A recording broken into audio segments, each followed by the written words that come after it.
gagal bangkit lagi. Siapa nyangka Bu, koruptor sekarang diobrak-abrik, siapa nyangka? Dari zamannya tahun 98 udah nyaman kok koruptor. Sekarang koruptor diobrak-abrik. Kok bisa? Ya, karena dia nggak yakin, harus yakin. Pasti gue punya omset 1 miliar. Pasti gue punya omset 1 miliar. Pasti gue punya omset 1 miliar. Pasti gue punya rumah 1000 meter. Pasti. Nah, dengan cara bikin takjub Allah. Kalau saingan banyak Bu. Saya aja begini aja ada saing. Saya pikir RDI nggak ada saingan ya. Ada, namanya juga RDI juga. Saingan baru bikin. Ustadznya ustadz kita. Yatimnya yatim kita. Supirnya supir kita. Tamunya juga tamu kita. Ada. Di TikTok, di YouTube ada. Iya betul? Tuh. Tenang aja Bu.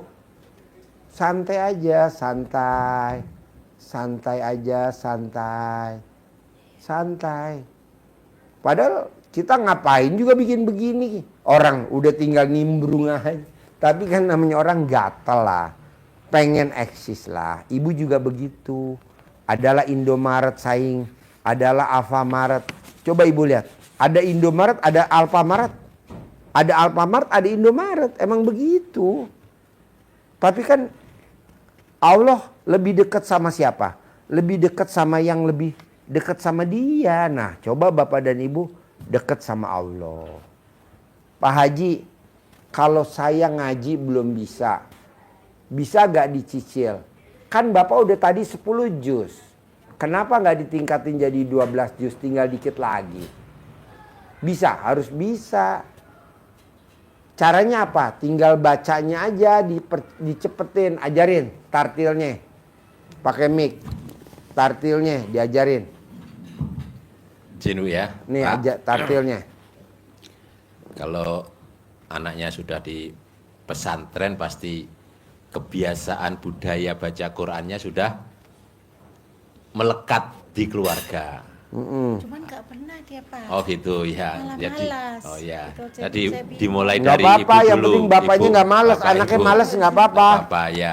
Jadi kalau kita baca biasa yang terbiasa sebelumnya ini jam habis maghrib. Besok pagi-pagi sarapan yang habis dari Isya yang dari itu atau pisang aja. habis subuh Situ suruh belanja ngaji.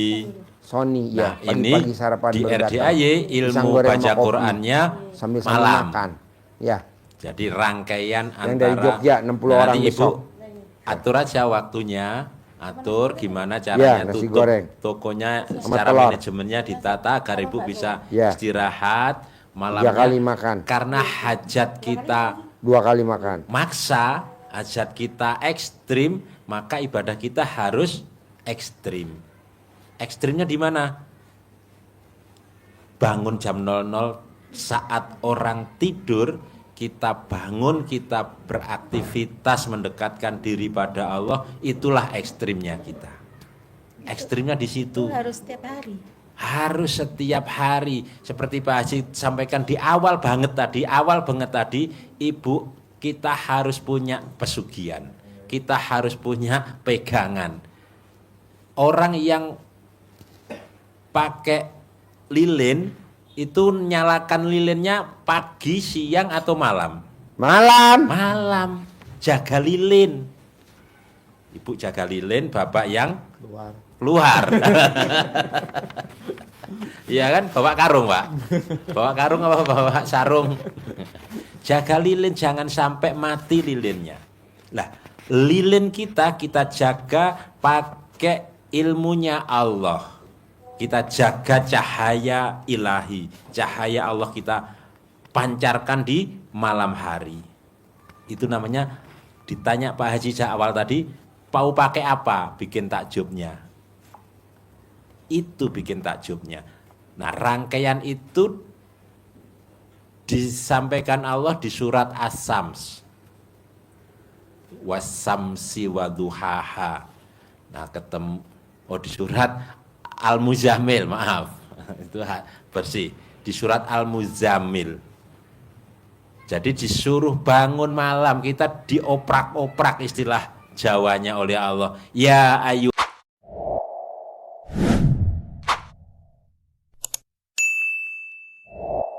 hal muzamil. Hai orang-orang yang berselimut, di malam hari itu jangan berselimut aja, bangun. Qumil laila illa qalila. Bangun di tengah malam untuk sholat walaupun sedikit. Kapan bangunnya? Nisfahu awingkus minhu qalila. Di tengah-tengahnya malam, 1/2 malam. Nisfahu itu separuh. Disuruh bangun malam itu ekstrim. Nah, terus disuruh apa lagi? Oleh Allah disuruh warotilil Qur'ana tartila. Bacalah Al-Qur'an dengan tartil. Jadi ini rangkaian baca Quran, bangun malam, mandi, sholat, baca Quran itu rangkaian di dalam satu surat. Urut ayatnya. Apa fadilahnya? Sebelum tadi di cara bacanya biar bisa tartil tadi, dasarnya mana? Ini tadi warotilil Qur'ana tartila, dan bacalah Al-Qur'an dengan tartil, dengan lancar, dengan cepat. Kalau belum bisa, belajar. Paksa, maksa. Apa fadilahnya? Di ayat yang ke-6. Bangun malam pengaruhnya kuat terhadap jiwa. Jadi mental ibu enggak cengeng, ada saingan ngeluh, mentalnya ambruk. Tapi kalau dengan bangun malam itu kata Allah, sesungguhnya bangun malam itu pengaruhnya terhadap jiwa sangat kuat. Jadi jiwa ibu bermental baja, tangguh, tidak mudah goyah, ada saingan pun tetap tegak lurus pada Allah, yakin pasti kasih rezeki saya yang lebih besar. Begitu. Dan ada komanya itu, ayat yang ke-6, ucapannya mantap. Karena kita baca Quran, sehingga lisan kita ini terhiasi dengan bacaan Al-Quran. Apapun yang kita ucapkan, pasti hari ini banyak pembeli. Pasti omset hari ini 1 miliar. Pasti omset hari ini 1 miliar. Pasti. Jadi tidak retail. Kalau dia retail, kita menjadi grosir. Jadi setiap ada tantangan, itu pasti ada peluang. Itu mental baja, mentalnya kuat di situ. Jadi ada cerita marketing disuruh jualan sepatu ke Ethiopia. Marketing yang pertama survei, di sini tidak ada yang pakai sepatu, bos. Pulang. Nggak ada peluang karena nggak ada yang pakai sepatu. Menyerah. Gimana orang nggak biasa pakai sepatu? Kita suruh jualan sepatu di Ethiopia. Marketing yang satunya datang, gimana? Bagus peluangnya. Di sini belum ada pesaing, belum ada yang pakai sepatu. Kita bikin mereka pakai sepatu semua. Gitu. Ilustrasinya begitu kira-kira. Mentalnya kuat. Ini kan mentalnya udah down. Udah down dulu. Modal nggak ada, dagangan habis, pembeli pada pindah ke orang lain, Indomaret masuk, Alfamaret. Ada berapa tuh berarti downnya tuh? Nggak punya modal satu. Kadang gini, ini udah nggak laku, mau belanja ini jadi nggak berani Pak Haji. Dulu sampai numpuk-numpuk barang, sekarang udah tak biarin, ya udah 2 kardus, ya udah 2 kardus saja, orang nggak jalan kok aku. Ya elah. Ucapan adalah Doa. Kadang pernah itu bapaknya tak bilang, Pak, hari ini Bapak macam mana perasaannya? Nggak ada, biasa aja. Kalau bisa seperti itu terus, Pak. Soalnya hari ini dapat banyak loh, Pak, saya bilang gitu. Suruh happy gitu kan. Iya. Kadang bapak ini Oh ya, berarti beda. pamungkasnya Bu. nanti. Anak yang nangis, anak yang rewel, biar nggak nangis, biar nggak rewel, diapain sama ibunya waktu bayi? Dinenenin, betul gak? Kenapa suami nggak dinenenin? biar dia happy, nggak garuk-garuk kepala. Dia kadang biasanya kan kalau Dinenenin nggak? gitu. Hah? Tidak. Oh, bodoh.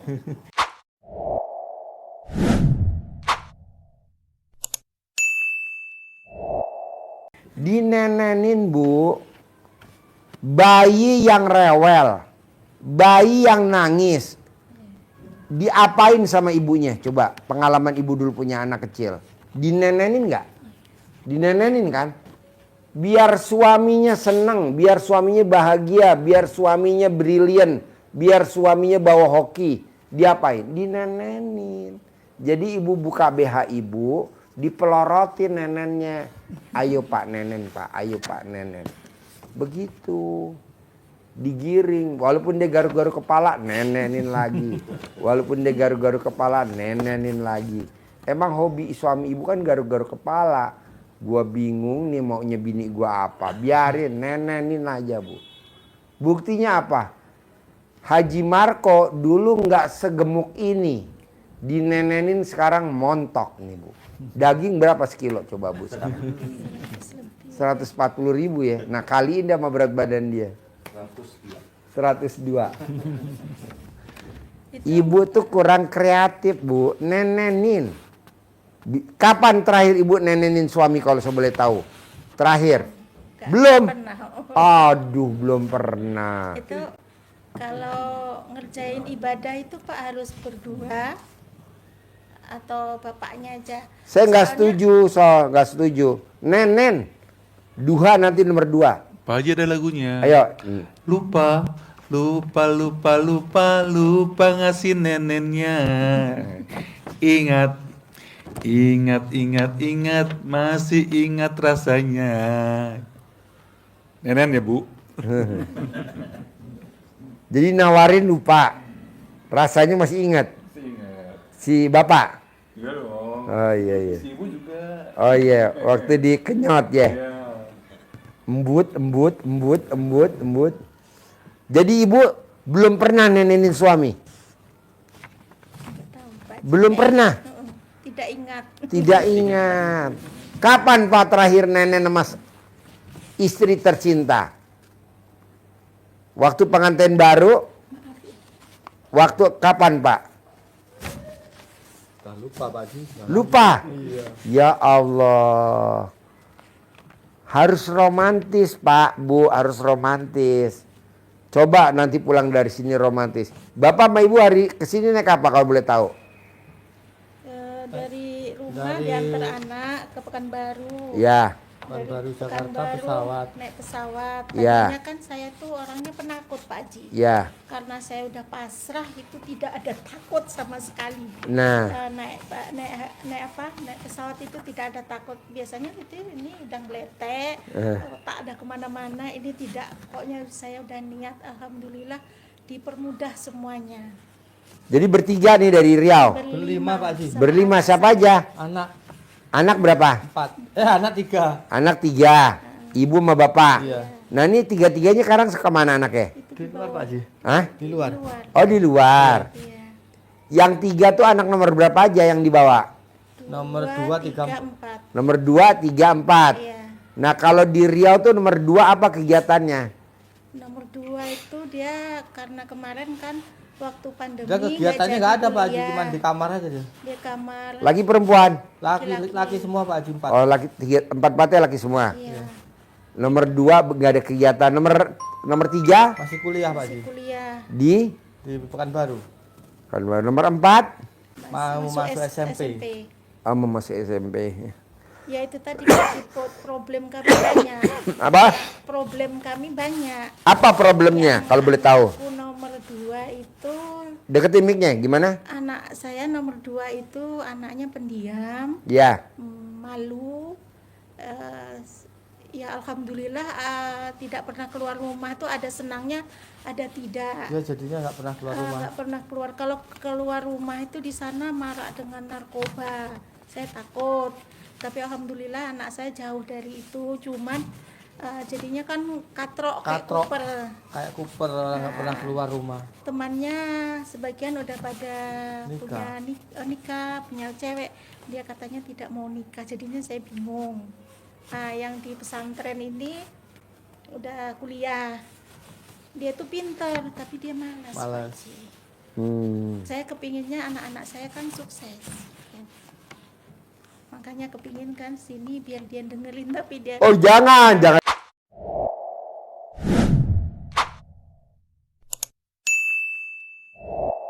Dengerin, udah biarnya di luar.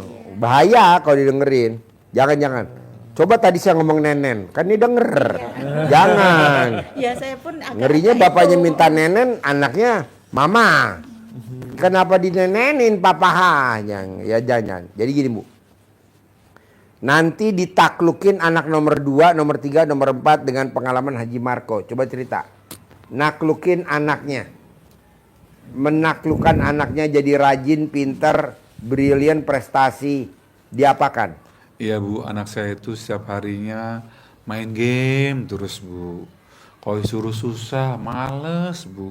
Jangankan suruh kerja, mandi aja males. Apalagi habis makan, boro-boro piringnya dirapiin dibawa ke belakang, boro-boro males kayak. Sholat apalagi, sholat lohor, asar, terutama subuh ya. Aduh, mamanya teriak-teriak dulu. Jadi kita sempat bingung juga, tapi kalau kita udah marah-marahin, ribut semuanya, saya juga kepancing emosi. Anaknya semua marahin, kadang saya sahabat pakai apa? Pakai lidi supaya bangun. Tapi kata Pak Haji nggak boleh, itu kan Allah itu menciptakan anak kita itu sebagai titipan. Kita sayang-sayang waktu masih bayi, masih dalam kandungan kita sayang-sayang, pas udah besar kok kita marah-marahin. Akhirnya saya bilang sama istri, mah udah kita pakai ilmunya Pak Haji dulu aja. Apa tuh Pak? Yaitu air cebokan. Air cebokan itu pas bangun tidur itu sebelum pipis istri saya cebok dulu pakai selang, baru ditampung sama sama baskom atau ember. Nah airnya itu buat dimasak untuk bikin kacang hijau, bikin buat bubur ayam, buat bikin kopi, buat susu. Nah itu saya kasih ke anak-anak semuanya. Hari pertama nggak ada nggak ada perubahan, masih sama malas. Hari kedua sama. Karena kata Pak Haji kan harus 9 hari. Jadi pas hari ketiga itu tiba-tiba mesin cuci itu saya bilang, suara apa ini pagi-pagi nih, baru jam 3:30 udah rame di belakang. Ternyata anak saya yang perempuan tuh lagi nyuci baju sebanyak itu. Yang laki lagi apa? Coba dia lagi masukin air dari galon aqua itu buat minum semuanya ke termos segala macam. Yang ketiga itu lagi ngosek kamar mandi. Saya bilang, wah ngapain nih anak-anak? Ya Pak, aku lagi mau ngosek kamar mandi, kan udah lama nggak disikat kamar mandinya. Terus teteh beneran nyuci itu? Iya Pak, aku nggak enak sama mama karena aku ini malas selama ini. Terus saya bilang alhamdulillah ya Allah. Terus pas bagian sholat mereka ternyata udah pada sholat duluan. Biasanya Bu suka bohongin Bu sejadah aja digelar. Sedangkan saya suka tahu karena kan kalau mereka udah ke kamar mandi udah wudhu air kamar mandi berarti udah basah ya. Ini masih kering. Mereka bilang udah pada sholat. Akhirnya saya berantem. Nah sekarang itu alhamdulillah anak saya pada sekolahnya berprestasi, pada rajin. Masak aja hari ini anak saya. Terus anak saya yang pramugari itu hari ini kan lagi libur nyetrika.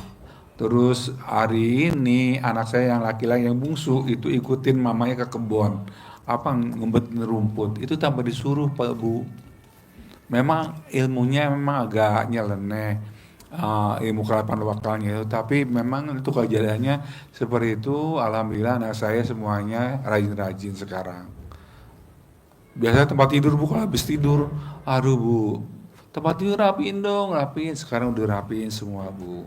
Rumah saya cukup luas, ada 700 meter. Kalau kita kerjain, mama papanya gempor. Terus sekarang itu kerja sama anak-anaknya itu perlu juga, dan berasa banget Bu ketika anak-anak udah pada ngerti. Ibu bisa lakuin ilmunya dari RDHI, dari Pak Haji. Oh, untuk masak makanan bukan Iya. untuk mandi.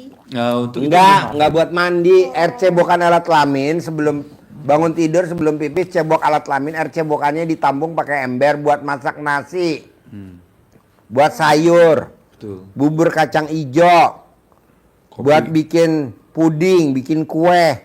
Nanti waktu bikin ngomong, nama anak saya 1 bin, nama anak saya 2 bin, nama anak saya 3 bin, nama anak saya 4 bin.